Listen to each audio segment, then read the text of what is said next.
خدتك تليفونك soo garaacaya dabcan ee na soo beegsanaya inay marka ay na soo garaacayaan ay xoogaa telefoonka TV-ga iska yara gaabiyaan sayna isku maqalo waa tahay barnaamijka English show oo dabcan caawa ee qaybta dhalinyarada ah waxaan jecelnahay bal qaybaha dambe iyo su'aasha dambe waa u gudbaynaa ina aan qofkan jaanisiyo hal mar hello assalamu alaykum hello wala TV-ga ma iska gaabin kartaa oo mahadsan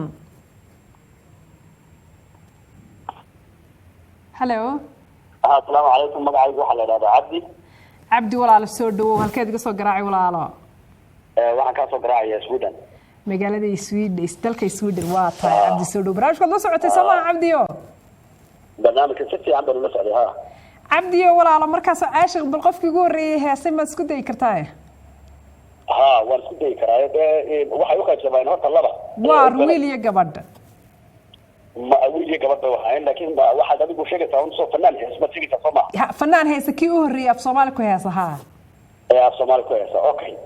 واحد وقع سماين لبا وحنا كلا هاي ده كونفور يوقوي كلا هاي مركز لبا ولا لبا كلا نوع به هاي موتي ده وارون لكن واسك صومالي ولا معناها قف أهري إلا كانوا واحد كويس يشترين أفلياني كويس يشترين قارنا عربي كويس يشترين موتي مركز كسر قدوم لو مركز كسر قدوم لو هناكي وجوهري صوماليا سووا عبد الله قرش عبد الله قرش وها حاجة إلى مضى حاجة طمع كانت بجدود أروح ها أوكي مركا يا عربي مركي وركو هي سيتشري عربي واحد كويس يشتري اسمه عبد الله قرش محن كنا حسين وفارح محن كنا محمد يوسف ما معناها أوكي ما واحد ربع واحد يقول لي waxaad igu tiri macnaha koonfur iyo mogtay Soomaali baynu ka hadlaynay marka dabcan laba jeer miyay soo maxay tahay hal fanaan oo Soomaali baynu ka wada hadlaynaa mogtay Abdi walaalo waa Soomaali markaynu ka hadalnaa Soomaali ahaan waxa ugu horeeyay Abdullaahi Qarshe waa ma santahay walaalo waad isku daday su'aasha dabcan Abdi Sweden naga soo wacayay wuxuu yiri fanaankii ugu horeeyay wuxuu ahaa Abdullaahi Qarshe waa tahay dabcan barnaamijkan hore ugu sii gudbaynaa bal su'aasha ku xigta ee toddobaadka iyo dhalinyarada ayaan jecelahay mar kalena inaan bal ayna eegno waxay tanina halnaxga soo wadaa magacayga dadka horaanka bilaaba Cabdixakiin Salaam baa la yiraahdaa su'aashaada haddaan isku dayo waxaan u malaynayaa af Soomaaliga xilligii la aasaasay 1970kii inay ahayd walaal markaas ban kale aqliyan ku cabiraya anigu bisha iyo markaa ma sii xasuusto iyo dheeg iyo waqtiga kale la sii qoray marka walaay 70 kion malaynaya in af Soomaaliga la qoray kulli ma aanan jirin anagu iyo ragii qoray anigu san taariikhda ku maqlay waxa kamid ahaa kulli san ku maqlay waxa kamid ahaa Xaaji Ibraahim Maxamed Cigaal رئيس الوزراء الصومالي ahaan jiray markii Soomaaliya iyo Soomaaliland isku darsantay markii dambena Soomaaliland madaxweyne ka ahaa ragii qoray waxbu ka qorlaa naxariistay ha ragii qoray ayuu kamid ahaa iyo gaariye iyo ragaasa qoray qof loo soconaya ma umaleeyay wallahi waas la laakiin hadana isli meelaha umaleeyay waas laha Yurubta iyo meelaha lagu wareeray yaa waxa ka wada hay qof loo soconaya isli dhaxmaray ma moodina ila isli meelaha umaleeyay way haye waxa laga rabaa daydkii maalintii af Soomaaliga la qoray ma badalana aan markaas aan markaas ma badalana ba sideeda waa ka dadaas waa ka yarahay wax kale weydii wala dayd inaan sheego ma aha meeshan kaba sheegay dayd magacaygu horeen waa Ibraahim Cabdullaahi oo ku magac dheer Ibraahim Daacad haddaan isku dayo su'aasha ah maalinkii la qoray af Soomaaliga ama taariikhda ahayd inta u dhaxaysay 1950kii ilaa 1961 balse ma xuskari saacadan hadda la joogo taariikhda ahayd timeka laakiin haddii fursad ay siisay in yar maskaxda aqoon laabtaan keen kara ma fursad lagu ma siinay waa markaas isla markan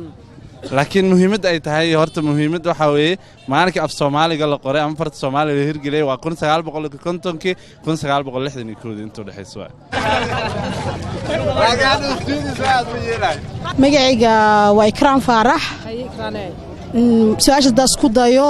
waa 1973 laakiin dheedka ma garan kari يا بشا بيش ما قان وما شو يا جوجل ما كفيري يا جوجل ما كفيري مار جوجل ما فيرني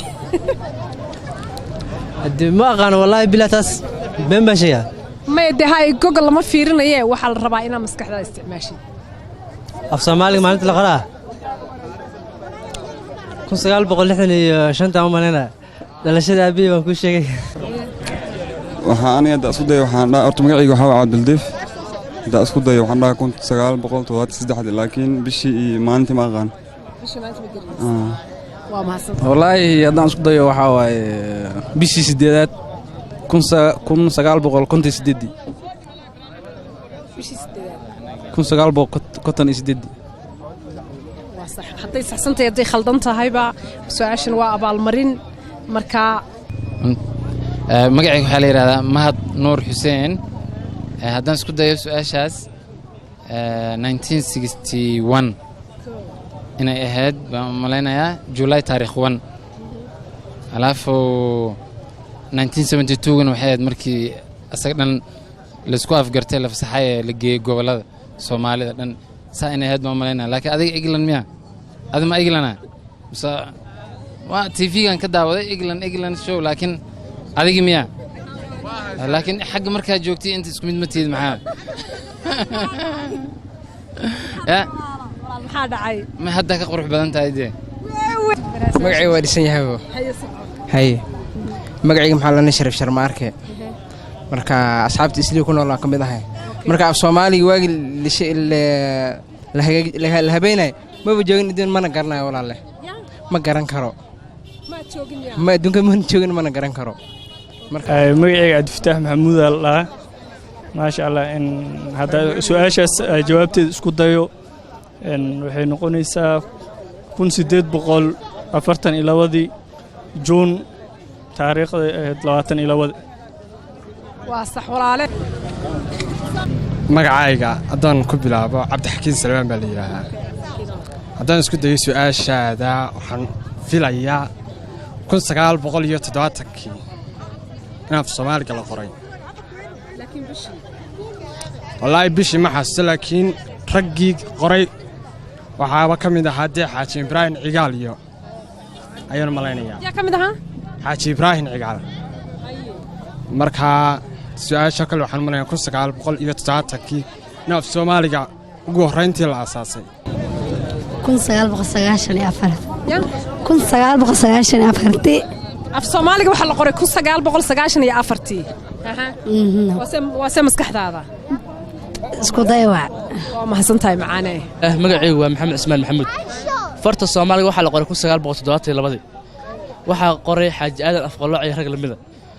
Xaaji Aadan Afqalooc markaas wuxuu tiriyay gabay ay ku jirtay ijtihaad idinka horka ee ardka Soomaaliya bishii ma xasuusto laakiin 1972 la qoray inshallah Soomaaliya bismillaahir rahmaanir rahiim magacay waxa la yiraahdaa Cabdullaahi Huseen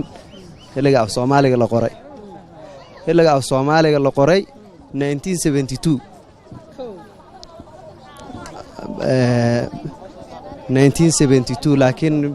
bisha ma garan karo laakiin xilligaasaan aan u malaynaa aniga ayagu nagu ekaatay macnaha assalaamu calaykum magacaygu waa Cabdiraxiim Maxamed Maxamuud su'aasha afka Soomaaliga xilliga la qoray hadii aan isku dayo waa 1972 kooda July intaas ayaga egtaa jawaabta macnaha waad isku dayday sax iyo khalad waxay tahay xaggan ka soo jawaabayna insha Allah hello assalamu alaykum hello soo dhaw walaalo ya assalamu alaykum ku jirtaa walaalo awala aftaari iskiya koola TV-ga ma iska gaabin kartaa walaalo waa tahay daawadayaal waxaan jecelahay in daawadayaashu saan horeba marar badan ba idinku sheegay hello assalamu alaykum hello walaalo ma maqlaysaa walaalo ku baqlay assalamu alaykum midiyane alaykum salaam soo dhaw walaalkeediga soo garaacay walaalkeesa ka soo garaacay muna la dhahaa muna soo dhaw walaal barnaamijka la socotaa Soomaha ha wala socda hadaan su'aasha isku dayo xulmeynay tahay ku sagaal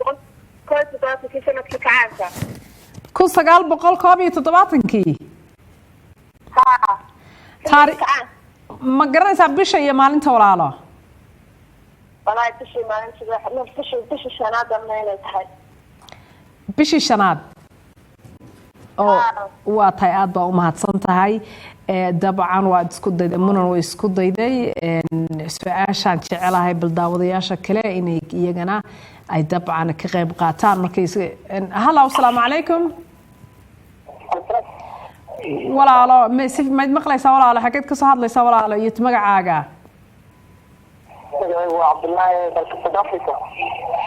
South Africa soo dhow walaalo cabdilaahi barnaamijkood la socotaa soo maaha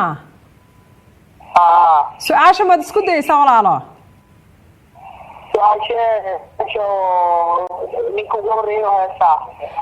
maya su-aasha ku xigtaa dabcan daawadayaal waxaan jecelnahay inaan daawadayaasha khadadka taleefanka afka soomaaliga hallo asalaamu calaykum hallo asalaamu calaykum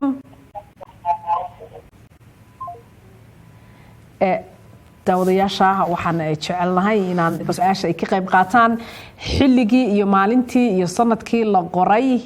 afka soomaaliga ayaan jecelahay inay dabcan ay ka qayb qaataan waa tahay bal waxaan jecelahay inaan daawadahan ku xiga hallo asalaamu calaykum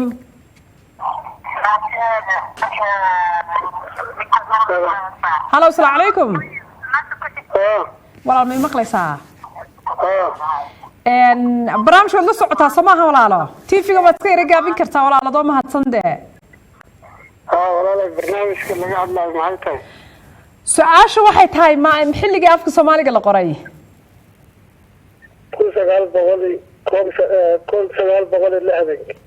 1960 okay daawadahani wuxuu yidhi waxaa la qoray 1960 dabcan 1960 af soomaaliga lama qorin hallo asalaamu calaykum calaykum salaam walaal barnaamijkood la socotaa soo maaha halkaad ka soo hadlaysaa iyo magacaaga adoo mahadsan walaalo Sweden baad barnaamijka la socotaa soo maaha su-aasha maad isku dayaysaa xilligii af soomaaliga la qoray waa 1972 kow xilligaas la qoray ololihii markii ololaha loo baxay miyiga iyo meel walba la tegay weeyaan marka ma xasuusataa maalintii iyo ma garan kartaa iyo bishii may walaal waa tahay buu mahadsan yahay dabcan maalinta af soomaaliga la qoray waa maalin sabtiya 22 oo maalin sabtiya dabcan marka waxaan jeclaan lahaa bal daawadayaashu inay isku dayaan hallo asalaamu calaykum calaykum asalaam waxaan kuu sheegayaa abaayi waxaan joogaa islii ma garata caasi jacbaa la yidhaahdaa haye ololaha afar soomaaliga maalintii la qorayay waxay ahayd 1947 bishii afraad haye bishii afraad maalinta ma garan kartaa maya maalintii ma garan kara laakiin in taariikhda saas ahayd baan jeclay ololaha afar soomaaliga bishii afraad baa loo baxay 18 baan weliba la baxay waaw maasha allah aad baa u mahadsan tahay dabcan waad isku dayday taariikhda xaggan un baan ka eegi doonaa waa tahay af soomaaliga waxaa la qoray koobi hallo asalaamu calaykum aad iyo aad baad umahadsantihiin adiga gruubka shooga af soomaaliga laba nooc weeye walaal horta magacaaga iyo halkaad kasoo hadlaysid walaal adoo mahadsan walaal maraykan kasoo hadlaya cabdullaahi baa la dhahaa okay maasha allah soo dhow cabdillaahi walaalo kasii soco laba nooc baa loo qoray af soomaaliga marna 72 ayuu bilowday erayada qoristeeda diyaarinteeda afka latiinka okay markii kalena 74 ayaa la dhaqan geliyey ololihii af soomaaliga la aado waa labadaas waxaan rabaa markaa la qoray ma xasuusataa walaalo cabdilaahi oo bishii iyo maalintii la qoray sorry maalintii bishii la qoray ma xasuusan karay laakiin waxaan jeclahay in ay tahay exactly agost inay ahayd markii 74 bishii agost in hirgelintii af Soomaaliga oo idil gudaha gobolada dhanba laga dhaqangeliyay. aad baa umahadsan tahay Cabdulaahi oo dabcan ka soo hadlayay dalka Mareykanka oo barnaamijka isaguna nagala qayb qaadanayay wuxuu yiri waxa la qoray 2 jeer baa la kala qoray marna eriyada la qoray marna af Soomaaliga. Hello, assalamu alaykum. Assalamu alaykum walaal. soo dhaw walaalo ma maqlaysaa halkaad joogtaa walaalo?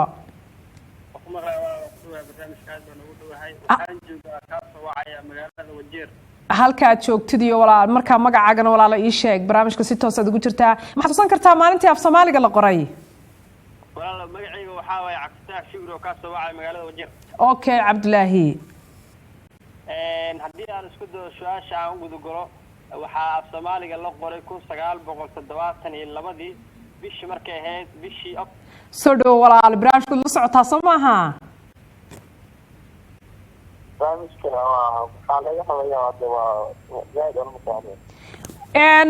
su'aalaha barnaamijka qadadka telefoonka laga qayb qaadanayo waxay ma xasuusataa ma garan kartaa markii af Soomaaliga la qoray?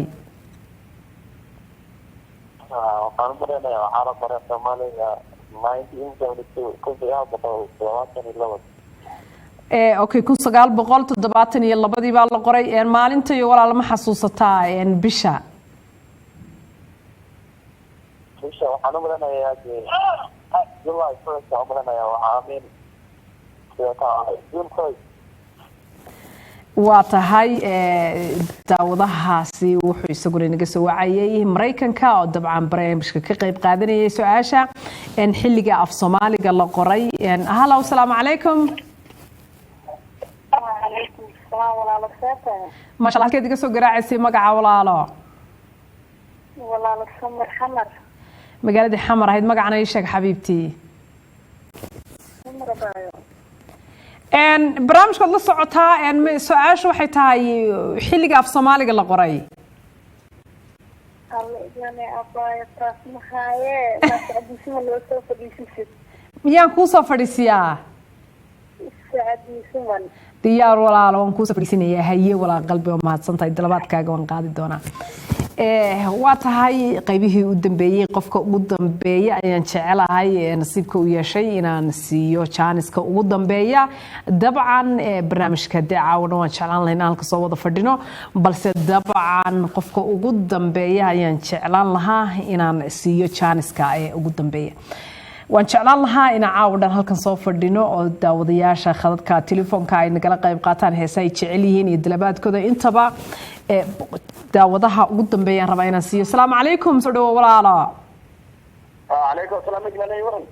ما شاء الله daawadihii ugu dambeeyaa tahay jaaniska helay halkaad iga soo garaacay magacaaga walaalo. walaal magacayga waan marna waa soo galay hal waxa la magacayga Cabdi Barash ku dhamaatay waay. Cabdi walaalo su'aasha kale xilligii afka Soomaaliga la qoray ayaan jecelahay inaad nagala qayb qaatid. markii afka Soomaaliga la qoray.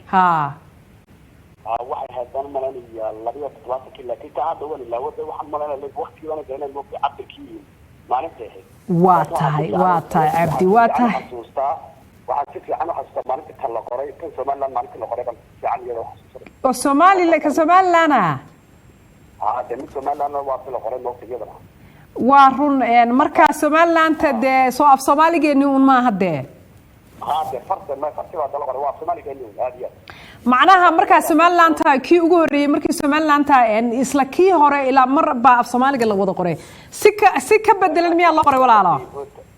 hata si midowga ahayd laakiin mid kale waxa jirta cusbada la qoray mar kale oo Soomaaliland iyo gaar u qorto be farahaana ilaa soo loo wadaaga waayahay walaal waa saxta Soomaaliland xilli ma la qoray marka waxa la qoray adigu balaha 2000 bay ahayd